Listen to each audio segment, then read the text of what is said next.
ቆሻሻ መስሎን የምንጥለው አመድ ለካስ የቤታችን ውስጥ ድብቅ ፋርማሲ ነበረ።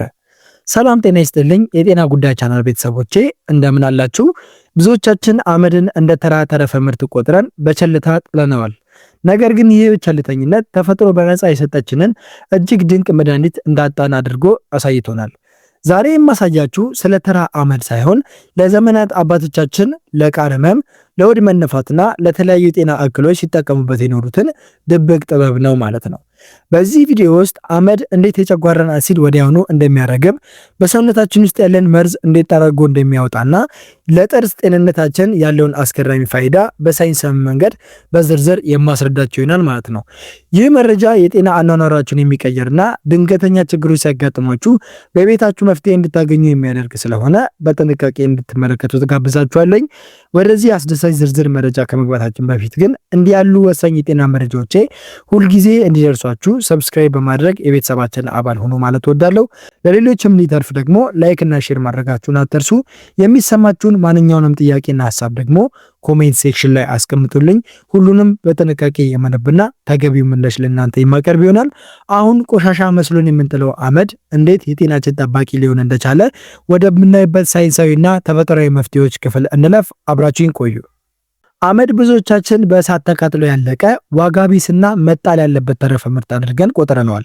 ነገር ግን በጥልቀት ለተመለከተው አመድ ማለት የአንድ ታላቅ ዛፍ ህይወት፣ ጥንካሬና ማዕድን ተጨምቆ የቀረበ የመጨረሻው የንጥረ ነገር ክምችት ነበረ። አንድ ዛፍ ለዓመታት ከአፈር ውስጥ የሳባቸውን ማዕድናት፣ ከፀሐይ ያገኛቸውን ኃይልና ከመሬት የወሰደውን ፈውስ ሁሉ በውስጡ አከማችቶ ይዞ ነበረ። እሳቱ ቅጠሉንና እንጨቱን ወደ ትነት ሲቀይረው የማይቃጠሉትንና ለሰው ልጅ ህይወት እጅግ አስፈላጊ የሆነውን ንጹህ ማዕድናትን ግን በአመድ መልክ ተቃጥለው ተፈጭተው ይቀራሉ። ስለዚህ አመድን ስንቀምስ ወይም ለሕክምና ስንጠቀምበት እየወሰድን ያለነው ተራ ቆሻሻን ሳይሆን የተፈጥሮ የማዕድን አጽምን፣ የጨጓራን እሳት የሚያጠፋውን የአልካላይን ኃይልንና በሰውነታችን ውስጥ ያለን መርዝ ጠራርጎ የሚያወጣውን የካርቦን ጥበብን ነው ማለት ነው። ይህ ጥንታዊ ስጦታ አባቶቻችን ዘመናዊ ፋርማሲ በሌለበት ዘመን ህይወታቸውን የታደጉበት፣ ጥርሳቸውን ያነጡበትና ሆዳቸውን የፈወሱበት የድሃ መድኃኒት መገኛ ነበረ ማለት ነው። ዛሬ ሳይንስ አክቲቬትድ ቻርኮል ወይም አንታሲድስ እያለ የሚጠራው መድኃኒቶች፣ እነዚህ ሁሉ መሰረታቸው ይኸው በእቶን እሳት ውስጥ አልፎ የነጠረው አመድ ነው ማለት ነው። አሁን ወደ ዝርዝር ጥቅሞቹ 1 2 3 እያለን ከመግባታችን በፊት ይህንን ታላቅ የተፈጥሮ ስጦታ በአግባቡና በንጽህና ከተጠቀምንበት በቤታችን ውስጥ ያለ ድብቅ ፈዋሽ መሆኑን እናምናለን ወይም ማወቅ እንችላለን ማለት ነው። ከዚህ በመቀጠል እንግዲህ አመድን እንዴት ብንጠቀም ምን አይነት አስገራሚ የጤና ጥቅም እንደሚሰጠን እንመለከታለን ማለት ነው። ለምሳሌ አንደኛ የተፈጥሮ የቃርና የጨጓራ አሲድ ማርከሻ መድኃኒት መሆኑ ነው። አመድ በባህላዊ ሕክምና ውስጥ ለዘመናት የቆየ ድንቅ የጤና ስጦታ ነው። ከጥቅሞቹ ሁሉ ቀዳሚውና እጅግ የታወቀ በጨጓራ ውስጥ የሚፈጠርን ከፍተኛ የአሲድ መቃጠልን ወይም ማቃርን ወዲያውኑ የማጥፋትና የማርገብ ብቃቱ ነው። ሳይንሳዊ መድኃኒትነቱ እንዴት ነው ካላችሁን ደግሞ የሰው ልጅ ጨጓራ ምግብን ለመፍጨት HCl ወይም ሃይድሮክሎሪክ አሲድ የተባለ በጣም ጠንካራ አሲድን ያመነጫል። ይህ አሲድ መጠኑ ሲበዛ ወይም ወደ ላይ ወደ ጉሮሮ ሲፈስ ቃር ይፈጥራል። አመድ ደግሞ በተፈጥሮ ከፍተኛ አልካላይን ወይም ቤዝ ይዘት ስላለው ይህንን ለማዳን ከፍተኛው መድኃኒት እሱ ነው። ሳይንሳዊ ህግ አሲድና ቤዝ ሲገናኙ እርስ በርሳቸው ይከስማሉ ወይም ደግሞ ኒውትራላይዝ ይሆናሉ ይላል። ስለዚህ አመድ ወደ ጨጓራ ሲገባ ያንን የማቃጠል አሲድ ወዲያኑ ወደ ውሃና ወደ ጨው በመቀየር እንግዲህ እሳቱን ያጠፋዋል። ዛሬ በፋርማሲ የሚሸጡ የቃር መድኃኒቶች ሁሉ የሚሰሩት በትክክል በዚህ በአመድ ሳይንስ መርህ ነው ማለት ነው። አመድ ለቃር መድኃኒትነት ስንጠቀምበት ንጽህናውን መጠበቅና አዘገጃጀቱን ማወቅ ወሳኝ ነው። ይበልጥ ተስማሚና ንጹህ የሚሆነው በሚከተለው መንገድ ስታዘጋጁት ነው። ለምሳሌ ግማሽ የሻይ ማንኪያ ንጹህ አመድ ማዘጋጀት፣ አመዱን በአንድ ብርጭቆ ንጹህ ውሃ ውስጥ መጨመርና በደንብ ማማሰል፣ ከዚያም ለ5 እስከ 10 ደቂቃ ውስጥ እንዲቀመጥ ማድረግ ያስፈልጋል። በዚህ ጊዜ ውስጥ የማይማሙ ነገሮችና ደቃቅ አሸዋዎች ሁሉ ከስር ይዘግጣሉ ማለት ነው። ከላይ የጠለለው ንጹህ ውሃ ደግሞ ብቻውን ቀንሶ መጠጣት ይኖርባቸዋል። ይህ ውሃ የአመዱን የአሲድ ማርከሻ ኃይል ወይም ፖታሽን ይዞ ስለሚወጣ ጨጓራ ሳይጎዳ ፈጣን እፎይታን ይሰጣቸዋል። ነገር ግን አመዱ የግድ ከንጹህ እንጨት ብቻ የተገኘ መሆን ይኖርበታል። ምክንያቱም ፕላስቲክ፣ ጎማ ወይም ደግሞ የኬሚካል ቀለም ያለበት እንጨት የተቃጠለበት አመድ ከሆነ ለሞት የሚዳርግ መርዝ ሊሆን ስለሚችል ጥንቃቄ ማድረግ ያስፈልጋል። እንዲሁም ደግሞ አመድ በጣም ኃይለኛ ወይም ስትሮንግ ቤዝ ስለሆነ ሁልጊዜ በጥቂቱና በጥለላ መልክ ብቻ መጠቀም ይመከራል ማለት ነው። ሁለተኛው ደግሞ መርዛማ ነገሮችን የመምጠጥና የማስወገድ ኃይል አለው። አመድ በሰውነታችን ውስጥ ያሉ መርዛማ ነገሮችን ባክቴሪያዎችንና ጋዞችን ስቦ የማስወጣት ልዩ ባህሪ ያለው ሌላ የተፈጥሮ ስጦታ ነው። በአጋጣሚ መርዛማ ነገር ለበላ ወይም በምግብ ለተመረዘ ሰው እንደ ድንገተኛ መድረሻ ሆኖ ያገለግላል። ሳይንሳዊ መድኃኒትነቱ እንዴት ነው ካላችሁ ደግሞ አመድ በተለይ ከሰል መሰል ይዘት ያለው አመድ አድሶርፕሽን የሚባል ሳይንሳዊ ባህሪ አለው። ይህ ማለት መርዛማ ነገሮችን እንደ ማግኔት ስቦ በላዩ ላይ የማጣበቅ አቅም አለው ማለት ነው። መርዙ ወደ ደም ውስጥ ገብቶ ሰውነትን ከመጉዳቱ በፊት አመዱ መርዙን ጠርጎ በመያዝ በሰገራ መልክ ከሰውነት እንዲወገድ ያደርጋል።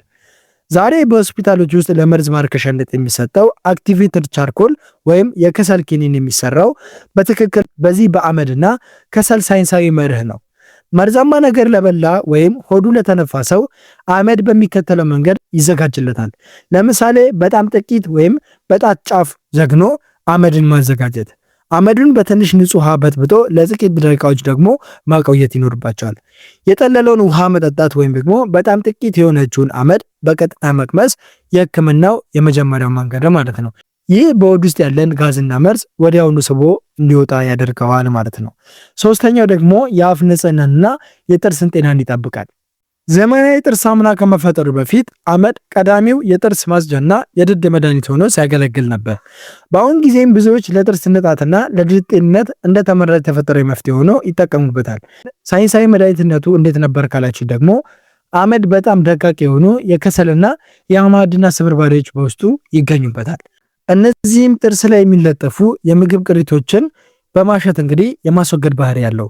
በተጨማሪም አመድ የአፍ ውስጥ አሲድን በማመጣጠን ወይም ፒኤች ባላንስን በመፍጠር መጥፎ ሽታ የሚያመጡና ጥርስን የሚያበሰብሱ ባክቴሪያዎችን ይገድላቸዋል። አዘገጃጀቱና አወሳሰዱ እንዴት ነው ካላችሁኝ ደግሞ ለጥርስ ጤና እንዲሁም ደግሞ ለንጽህና አመድ በሚከተለው መንገድ ጥቅም ላይ ይውላል። እሱም እንዴት ነው ካላችሁኝ ጥቂት ደቃቅና ንጹህ አመድ በሳህን ላይ ማዘጋጀት፣ የጥርስ ብሩሽን በውሃ ካረሰረሱ በኋላ ጫፉን በአመዱ ነክቶ ማዘጋጀት ወይም ደግሞ ብሩሹ ከሌለ በጣት መጠቀም ይቻላል። ከዛም ለ2 ደቂቃ ያህል ጥርስንና ድድን በጥንቃቄ መቦረሽ፣ በመጨረሻም አፍን በንጹህ ውሃ ደጋግሞ መለቅለቅ ያስፈልጋል ማለት ነው። አራተኛው ደግሞ ለቁስል ፈጣን መድረቅና ደምን ለማቆም ያገለግላል። አመድ እርጥበትን የመምጠጥ እንዲሁም ደግሞ ጀርሞችን የማከም ባህሪ ስላለው ለተቆረጠ ወይም ለቆሰለ አካል ተመራጭ ተፈጥሯዊ መድኃኒት ነው። ሳይንሳዊ መርሁ አመድ ደረቅና ከፍተኛ አልካላይን ይዘት ስላለው በቁስሉ ላይ ያሉ ባክቴሪያዎች እንዳይራቡ ያደርጋል። እንዲሁም የደም መርጋት ሂደትን በማፋጠን እንግዲህ የደም መፍሰስን ወዲያውኑ ያስቆማል። አጠቃቀሙም ደግሞ በጣም ቀላል ሲሆን አዲስ በተቆረጠ ወይም በተቀደደ ቁስል ላይ በንጽህና የተዘጋጀ ደረቅ አመድ በቀጥታ መነስነስ ነው። ለቆዳ ፈንገስ ወይም ደግሞ ለጭርት ከሆነ ደግሞ አመዱን በትንሽ ውሃ አብኩቶ እንደ ቅባት የታመመው ቦታ ላይ በመቀባት ቁስሉ በአጭር ጊዜ ውስጥ እንዲደርቅና እንዲድን ማድረግ ይቻላል ማለት ነው። አምስተኛና የመጨረሻው የአመድ መድኃኒትነት ደግሞ ለማዕድን እጥረት እንደ ተፈጥሮ ማሟያ ሆኖ ያገለግላል። አመድ ዛፎች ለዓመታት ከአፈር ውስጥ የሰበሰቧቸውን እንደ ካልሲየም፣ ፖታሺየም፣ ማግኒዥየምና ፎስፈረስ ያሉ እጅግ ጠቃሚ ማዕድናትን ሰብስቦ የያዘ መሆኑ ይታወቃል። እነዚህ ማዕድናት ለአጥንት ጥንካሬ፣ ለልብ ትክክለኛ ምትና ለነርቭ ስራ አስፈላጊ በመሆናቸው አመድ እንደ ተፈጥሯዊ የማዕድን ማሟያ ሆኖ ያገለግለናል። ሳይንሳዊ መርሁ ዛፎች በህይወት ዘመናቸው ያከማቹት ማዕድን በእሳት ተለይቶ በአመድ ውስጥ ተከማችቶ እሱ ውስጥ ስለሚገኝ እንግዲህ ሰውነታችን እነዚህ ንጥረ ነገሮች በቀላሉ እንዲመጣቸው ይረዳል። አወሳሰዱም እንግዲህ በተለይ ነፍሰ ጡር እናቶች ወይም ህፃናት የአፈር ፍላጎት ሲኖራቸው በአፈር ፋንታ በጣም ጥቂት ንጹህ አመድ በጣት ጫፍ በመውሰድ ወይም ደግሞ በውሃ በጥብጦ በመጠቀም በመበጥበጥ መጠጣት ይመከራል ማለት ነው። ነገር ግን እስካሁን ድረስ የተመለከትናቸው የአመድ አጠቃቀም በምንጠቀምበት ጊዜ በጣም በትንሹ በማድረግና መጠኑን በመቀነስ መጠቀም ያስፈልጋል ማለት ነው። ክብራትና ክብራን በብዙዎች ዘንድ እንደ ተራ ተረፈ ምርት ተቆጥሮ ትኩረት ሳይሰጠ የቆየው የአመድ የጤና በረከት በሰውነታችን ጤናና ፈውስ ላይ ስላለው ዘርፈ ብዙ ጥቅም የነበረን ቆይታ ይህንን ይመስል ነበረ። ዛሬ የተመለከትናቸው ነጥቦች ይህ በእሳት ነጥሮ የወጣ የተፈጥሮ ስጦታ የጨጓራ አሲድን በማመጣጠን መርዛማ ነገሮችን ከሆድ ውስጥ በመምጠጥና የጥርስ ንጣትና ጤናን በመጠበቅ እንዲሁም ቁስልን በማድረቅና ማዕድናትን በማካተት ረገድ ያለውን ተጽዕኖ በቂ ግንዛቤ እንዳስገነዘብኳችሁ ተስፋ አድርጋለሁ። የተፈጥሮ ድብቅ ጥበብ መረዳትና በኬሚካል ከተበከሉ ነገሮች ይልቅ እንዲህ ባሉ ንጹህ ንጥረ ነገሮች ራሳችንን መንከባከብ ጤናማ ህይወት የምናገኝበት አንዱና ዋነኛው መንገድ ነው ማለት ነው። በዛሬው ውይይታችን ላይ ያላችሁን አስተያየት እንዲሁም በሌላ ራስ እንድንወያይ የምትፈልጉት ጥያቄ ካለ ኮሜንት ላይ አጋሩኝ። ሁሉንም በጥንቃቄ የማነብና ምላሽ የምሰጥበት ይሆናል። ይህ መረጃ ለብዙዎች ደርሶ የብዙዎችን ግንዛቤና ጤና እንዲያሻሽል ሼር ማድረጋችሁን አትርሱ። በሚቀጥለው ዝግጅታችን ሌላ ጠቃሚ መረጃ ይዤላችሁ እስከመለስ ድረስ በያላችሁበት ሰላምና ጤና ለእናንተ ይሁን። ሰላም ሁኑ።